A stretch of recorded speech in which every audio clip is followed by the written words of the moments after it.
Hello students, आज का topic है हमारा डेंसिटी ऑफ यूनिट सेल।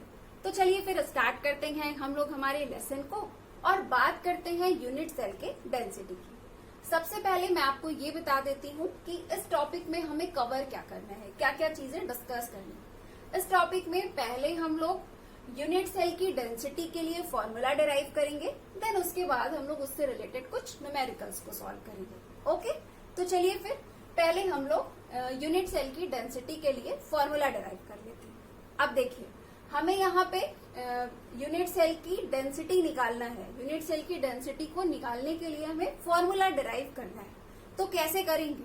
उसके लिए सिंपल सी बात है, डेंसिटी का जो जनरल फॉर्मूला है वही यूज करेंगे, जो कि हम लोग बचपन से पढ़ते आ रहे हैं, है ना।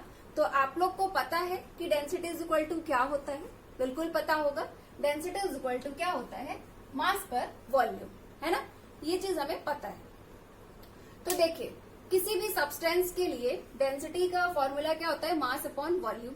तो यूनिट सेल के लिए भी वही चीज हो जाएगा, है ना। यूनिट सेल के लिए भी डेंसिटी का फॉर्मूला क्या हो जाएगा?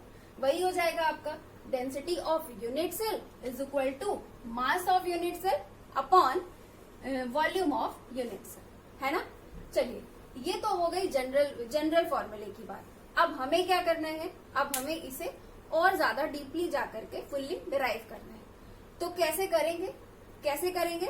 इसको करने के लिए अगर हमें कहीं से यूनिट सेल के मास का पता चल जाए और यूनिट सेल के वॉल्यूम का पता चल जाए, तो हम लोग इजिली यूनिट सेल की डेंसिटी के लिए फॉर्मूला डिराइव कर लेंगे, है ना।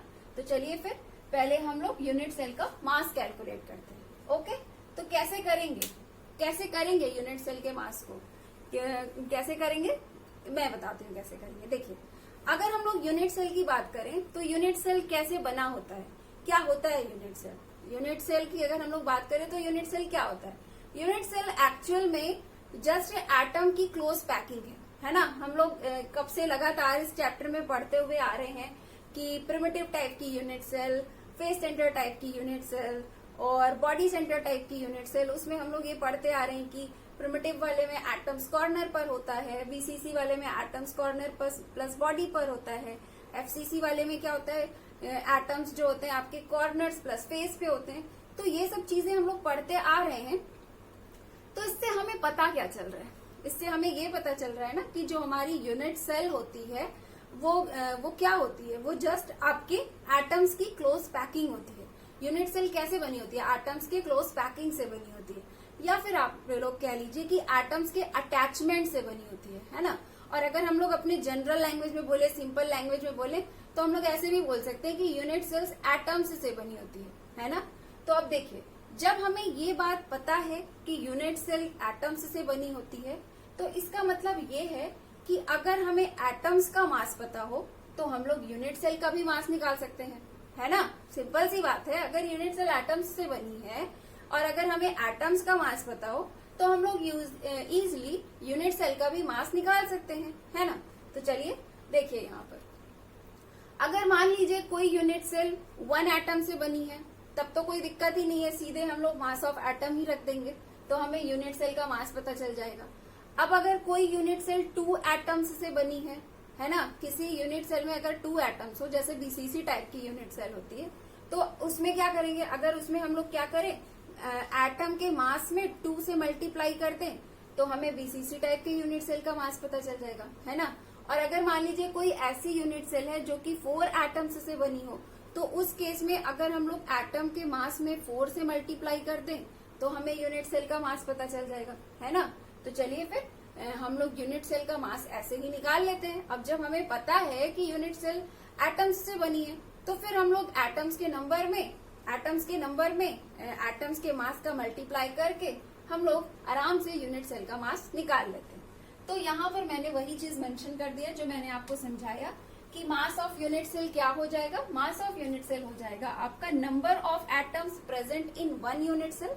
मतलब यूनिट सेल में आपके जितने भी एटम्स प्रेजेंट है उनका number into mass of each atom, है ना।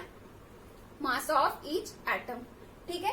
इतनी बात क्लियर हो गई आपको? चलिए, अब देखिए, हमें ये तो पता चल गया कि अगर हमें यूनिट सेल का मास निकालना है तो हमें ये करना पड़ेगा कि यूनिट सेल जितने भी एटम्स से बनी है उसमें एटम्स के मास को मल्टीप्लाई करना होगा। ये तो हमें समझ में आ रहा है, लेकिन उसके लिए हमें एटम का भी तो मास पता होना चाहिए। अब एटम का मास कैसे पता करें, एटम का मास कैसे पता करें? तो उसके लिए भी फॉर्मूला होता है और आप लोग पहले भी पढ़ चुके हैं। Some basic concept of chemistry में आप लोग मास ऑफ एटम पढ़ चुके हैं, कैसे कैलकुलेट होता है। Mass of an atom is equal to क्या होता है, हमें पता है कि mass of an atom is equal to होता है molar mass upon Avogadro number, है ना। Molar mass upon Avogadro, molar mass से एवोगाड्रो नंबर से अगर डिवाइड कर दें मोलर मास को, तो हमें क्या मिल जाता है, एटम का मास मिल जाता है। तो हम लोग यहाँ पे एटम के मास को कैसे कैलकुलेट करेंगे, हम लोग मोलर मास को डिवाइड कर देंगे एवोगाड्रो नंबर से, तो हमें पता चल जाएगा एटम्स का मास। और जब एटम्स का मास पता चल जाएगा तो उसमें हम लोग एटम के नंबर को मल्टीप्लाई करके mass of unit cell calculate कर लेंगे। इतनी बात आप लोगों को समझ में आ गई। चलिए अब इसके आगे की बात करते हैं। अब जब हमें पता, ये सारी चीजें पता चली गई है, तो क्यों ना हम लोग इन्हें शॉर्टकट में रिप्रेजेंट कर लेते हैं, है ना। अब शॉर्टकट में रिप्रेजेंट कर लेते हैं, कैसे करेंगे। चलिए अगर हम लोग मान लें कि मास ऑफ यूनिट सेल को हम लोग चलिए रिप्रेजेंट करते हैं स्मॉल एम से। हम लोग ये मान लें कि mass of unit cell small M हो गया। और अगर हम लोग नंबर ऑफ एटम्स को रिप्रेजेंट कर दे कैपिटल जेड से, ठीक है, कैपिटल जेड से रिप्रेजेंट कर दे, तो यहाँ पे क्या हो जाएगा, यहाँ पे हो जाएगा small M is equal to Z, यानी कि number of atoms present in unit cell, into mass of each atom की जगह पर मैंने M upon N A Q लिखा है, क्योंकि हमें पता है कि mass of an atom is equal to क्या होता है, molar mass upon Avogadro number. तो मास ऑफ ईच एटम की जगह हम लोग लिख सकते हैं ना मोलर मास यानी कि capital M upon Avogadro number यानी कि एन ए। ठीक है, इतना क्लियर। चलिए, तो इतना क्लियर करने के बाद हमें क्या मिल चुका है, हमें मास ऑफ यूनिट सेल यानी कि स्मॉल एम मिल चुका है। अब किसकी बारी है, अब बारी है यूनिट सेल के वॉल्यूम को निकालने की, है ना। तो यूनिट सेल का वॉल्यूम कैसे निकालेंगे, यूनिट सेल का वॉल्यूम निकालना भी सिंपल है। यूनिट सेल की जो भी हाइट है, लेंथ है, विड्थ है, उन सबको आपस में मल्टीप्लाई कर देंगे तो यूनिट सेल का वॉल्यूम निकल जाएगा, है ना। वही सिंपल वाला formula, volume is equal to हमें पता है क्या होता है, वॉल्यूम इज इक्वल टू क्या होता है, height into length into width, है ना। तो अगर हम लोग किसी यूनिट सेल को देखें तो यूनिट सेल के हाइट, लेंथ और विड्थ को हम लोग किससे रिप्रेजेंट करते हैं, स्मॉल ए से, है ना। हम लोग बोलते हैं ना, इसके यूनिट सेल के केस में एक्चुअल में हम लोग यूनिट सेल के केस में हाइट, लेंथ और विड्थ ये टर्म यूज नहीं करते, है ना। उसके हाइट, लेंथ और विड्थ को बताने के लिए हम लोग क्या टर्म यूज करते हैं, एज लेंथ टर्म यूज करते हैं, है ना। क्योंकि यूनिट सेल बहुत छोटी होती है तो उसके लिए हाइट, लेंथ और विड्थ इस तरह के टर्म्स यूज करना ठीक नहीं होगा। तो उसके लिए क्या टर्म बनाया गया केमिस्ट्री में, एज लेंथ, है ना, कि यूनिट सेल की एज लेंथ कितनी है। तो यूनिट सेल की एज लेंथ को हम लोग किससे रिप्रेजेंट करते हैं, ए से रिप्रेजेंट करते हैं, है ना। देखिए ये सारा ये इसका हाइट वाला पोर्शन, विड्थ वाला पोर्शन, लेंथ वाला पोर्शन, है ना। तो इसका मतलब वॉल्यूम इज इक्वल टू क्या हो जाएगा, यूनिट सेल के अगर हम लोग वॉल्यूम की बात करें तो वॉल्यूम ऑफ यूनिट सेल क्या हो जाएगा, ए इंटू ए, दिस मीन्स की ए क्यूब, है ना। तो अब देखिए हमें यहाँ पे यूनिट सेल का वॉल्यूम भी मिल गया, v is equal to a cube भी मिल गया, है ना। देखिए अगर हम लोग क्या करें, वॉल्यूम ऑफ यूनिट सेल को हम लोग कैपिटल V से रिप्रेजेंट करें तो हम लोग लिख सकते हैं ना v is equal to a cube, है ना। तो मैंने लिख दिया। चलिए अब देखिए यहाँ पे हमें मास ऑफ यूनिट सेल भी मिल चुका है और वॉल्यूम ऑफ यूनिट सेल भी मिल चुका है। तो अब हमें क्या करना है, बस हमें इन दोनों की वैल्यू को उठा के इस इक्वेशन नंबर 1 में पुट कर देना है। अब अगर हम लोग इसे इक्वेशन नंबर 1 में पुट कर दें तो हमें क्या मिल जाएगी, density of unit cell, formula हमारा डेराइव हो जाएगा। तो मैंने वही किया यहाँ पे, ये देखिए mass of unit cell m की जगह पर मैंने m की वैल्यूज को पुट कर दी। तो क्या हो जाएगा, अगर हम लोग डेंसिटी को स्मॉल d से रिप्रेजेंट करें तो d इज इक्वल टू क्या हो जाएगा, पहले m वाली सारी चीजें लिख लीजिए, क्या हो जाएगा, z into M upon N A, है ना। ये सारी चीजें हो गई मास ऑफ यूनिट सेल की जगह पे, अपॉन वॉल्यूम की जगह पर v की जगह पर क्या आ जाएगा, v की जगह पर आ जाएगा a क्यूब। तो मैंने वो भी मेंशन कर दिया। तो फाइनली हमें यहाँ पे डेंसिटी का फॉर्मूला मिल गया है, डेंसिटी हमारी डिराइव हो गई है।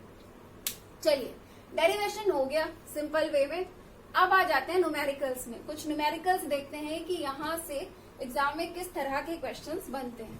तो चलिए देख लेते हैं, बात करते हैं फर्स्ट क्वेश्चन की। देखिए ये फर्स्ट वाला क्वेश्चन आया है सीबीएसई 2014 में। मैं आपको इसको करके बताती हूँ कि इस तरह के क्वेश्चंस को कैसे सॉल्व किया जाता है। क्वेश्चन क्या है हमारा? क्वेश्चन है कि an element with density, density D की वैल्यू दिया है, कितना दिया है? 11.2 ग्राम सेंटीमीटर इनवर्स क्यूब। क्या दिया है? -q, ठीक है। तो उसके बाद दे रहा है कि फॉर्म्स अ एफसीसी लैटिस। क्या बना रहा है? एफसीसी लैटिस बना रहा है। अब देखिएगा ये क्या बना रहा है? एफसीसी लैटिस बना रहा है। एफसीसी से हमें क्या पता चल रहा है? फेस सेंटर्ड क्यूबिक, है ना। Face centred cubic unit cells के मिलने से ये वाला लैटिस बना है। तो देखिए एफसीसी देखते ही हमें ये पता चल गया कि यहाँ पे जेड की वैल्यू कितनी होगी, है ना। फेस सेंटर्ड यूनिट सेल में कितने नंबर ऑफ एटम्स होते हैं? 4, है ना। तो यहाँ पे जेड की वैल्यू क्या हो जाएगी? 4। जेड क्या है आपका? देखिए जेड क्या है? जेड है number of atoms present in one unit cell, है ना। जेड क्या है? आपके यूनिट सेल में मौजूद एटम्स के नंबर। और एफसीसी में हमें पता है कि कितने एफसीसी यूनिट सेल में कितने नंबर ऑफ एटम्स होते हैं? 4 नंबर ऑफ एटम्स होते हैं। तो एफसीसी देखते ही हमें जेड की वैल्यू पता चल गई, ठीक है। तो क्वेश्चन में हमें डी पता चल गया है, जेड पता चल गया। अब आगे पढ़ते हैं, देखते हैं और क्या क्या चीजें दिया हुआ है। FCC lattice with edge length आपको पता है ना, स्मॉल ए। इस चैप्टर में हम लोग लगातार एज लेंथ ये टर्म बार बार यूज हो रहा है, तो ये तो आपको पता ही। तो ए की वैल्यू कितना दिया है? 4 × 10⁻⁸ सेंटीमीटर। चलिए ये भी हो गया। अब पूछ क्या रहा है? Calculate the atomic mass of element. Atomic mass पूछ रहा है, एम। एटॉमिक मास पूछ रहा है, एटम का मास पूछ रहा है, कैपिटल एम। बताइए कैसे कैलकुलेट करेंगे? देखिए मैं बताती हूँ, देखिए कैसे सॉल्व करेंगे। फॉर्मूला क्या है हमारे पास? D = Z × m/a³ × Na। D भी पता है हमें, जेड भी पता है हमें, a³ पता है, एवोगाड्रो नंबर हमें बचपन से पता है, आपको भी पता है, सबको पता है। चलिए ये सारी चीजें पता है, हमें कैलकुलेट क्या करना है? हमें एम कैलकुलेट करना है। तो क्या इस फॉर्मूले को हम लोग इस तरह से लिख सकते हैं? हम लोग ऐसे भी तो लिख सकते हैं ना इस फॉर्मूले को, D × a³ × Na = Z × m, है ना। अब देखिए जेड हमें कैलकुलेट करना है, सॉरी एम हमें कैलकुलेट करना है। तो कैसे करेंगे? m = क्या हो जाएगा? सारी इधर की चीजें पहले D × a³ × Na अपॉन क्या हो जाएगा? Z, ठीक है। तो चलिए फॉर्मूला हमें मिल गया m के लिए, फटाफट वैल्यू पुट कर लेते हैं। D की वैल्यू हमें क्या मिल रही है? 11.2 ग्राम सेंटीमीटर। देखिए 11.2 दिया है D की वैल्यू। A देखते हैं A की वैल्यू क्या दिया है? A की वैल्यू दिया है 4 × 10⁻⁸ सेंटीमीटर। देखिए यूनिट मैच करा लीजिएगा, यूनिट अलग नहीं होनी चाहिए। यहाँ भी सेंटीमीटर है, यहाँ भी सेंटीमीटर है, ठीक है। अगर आपको कहीं पिकोमीटर या मीटर इस तरह से मिले तो उसको चेंज कर लीजिएगा। दो वैल्यूज की यूनिट हमेशा सेम रखिएगा, तभी राइट आंसर आएगा। तो इस क्वेश्चन में तो खुद ही सेम दिया तो दिक्कत नहीं है, मैं डायरेक्ट a³ की वैल्यू रख रही हूँ। क्या हो जाएगा? 4 × 10⁻⁸ का होल क्यूब इंटू Na का क्या होता है value? 6.023 × 10⁻23 Avogadro number. And Z की वैल्यू क्या दिया है यहाँ पे? Z = दिया है 4। फर्दर कैलकुलेशन 11.2, ये देखिए 4 का क्यूब है, 4 × 4 × 4, दस मीन्स की कितना हो जाएगा? 64 इंटू क्या हो जाएगा? इंटू ये देखिए ये कितने टाइम्स है? 3 टाइम्स है ना। तो 8 3 = 24 इंटू क्या हो जाएगा? 6.023 × 10⁻23 अपॉन क्या हो जाएगा? 4। अब इसके बाद का जो भी मल्टीप्लीकेशन एंड डिवीजन है आप लोग कर लीजिएगा, ये तो आप लोगों को आता ही है, ठीक है। तो इसको आप लोग इतना कैलकुलेट कर लीजिएगा। मैं आंसर आपको बता देती हूँ कि इसका आंसर कितना आया था।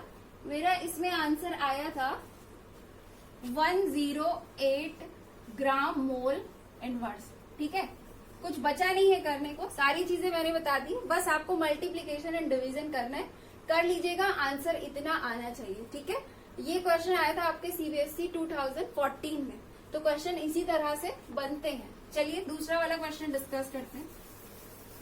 जो सेकेंड वाला क्वेश्चन है ये आपका आया था दिल्ली 2017 में, इसको भी डिस्कस कर लेते हैं, देखते हैं यहाँ पे क्या पूछ रहा है। सेकेंड को डिस्कस करते हैं। देखिए सेकेंड वाले क्वेश्चन में आपसे कह रहा है कि an element has atomic mass m is equal to 93 gram mole inverse. ठीक है, and density d is equal to what, d is equal to 11.5 दिया हुआ है d की वैल्यू। उसके बाद दे रहा है if edge length of its unit cell is 300 picometre, a की वैल्यू कितना दिया है 300 पिकोमीटर। हाँ, यहाँ पे देखिए फर्क दिख रहा है, यहाँ पे हमें सेंटीमीटर है और यहाँ पे पिकोमीटर है, तो इसका मतलब कि इसको जब भी वैल्यू पुट करिएगा तो पहले इसको हम लोग सेंटीमीटर में कन्वर्ट कर लेंगे, देन पुट करेंगे। पूछ क्या रहा है, identify the type of the unit cell. इनका ये कह रहे हैं कि किस टाइप का यूनिट सेल है। टाइप का मतलब समझ रहे हैं, ये पूछ रहे हैं कि सिंपल क्यूब है या फिर आपका एफसीसी टाइप का है या फिर बीसीसी टाइप का है। ये टाइप ऑफ यूनिट सेल पूछ रहे हैं, बताइए कैसे बताएंगे। तो टाइप ऑफ यूनिट सेल को बताने का सिंपल तरीका देखिए, अगर जेड की वैल्यू 1 आएगी तो इसका मतलब ये है कि सिंपल क्यूब है, अगर जेड की वैल्यू 2 आएगी तो इसका मतलब बीसीसी है, और अगर जेड की वैल्यू 4 आएगी तो क्या होगा, एफसीसी होगा। हमें पता है ना कि सिंपल वाले में क्या होता है, प्रिमिटिव यूनिट सेल में 1 एटम होता है, बीसीसी में 2 एटम होता है, एफसीसी में 4 एटम्स होते हैं। तो हम जेड की वैल्यू निकाल करके इजिली इसे आइडेंटिफाई कर सकते हैं। चलिए आइडेंटिफाई कर लेते हैं फिर फटाफट। जेड की वैल्यू को हम लोग कैलकुलेट कर लेते हैं। हमारा फॉर्मूला क्या है, फॉर्मूला वही simple d is equal to क्या होता है, z into M upon A cube into N A. तो हम लोग इसे फर्दर से ऐसे लिख सकते हैं ना, z into M is equal to क्या हो जाएगा, d into A cube into N A. This means कि हमें क्या निकालना है, हमें निकालना है z। तो z इज इक्वल टू क्या हो जाएगा, z इज इक्वल टू हो जाएगा d into A cube into N A, capital A, N A upon क्या हो जाएगा, अपॉन एम। चलिए वैल्यू पुट करते हैं। d के लिए क्या दिया है 11.5 इंटू ए क्यूब, देखिए ये क्या हो जाएगा 300 into 10 to the power minus 10। 10 to the power minus 10 क्यों हो जाएगा, क्योंकि 1 पिकोमीटर इज इक्वल टू होता है 10 to the power minus 10 centimetre, है ना। तो इसीलिए मैंने 10 टू द पावर माइनस 10 से मल्टीप्लाई कर दिया है।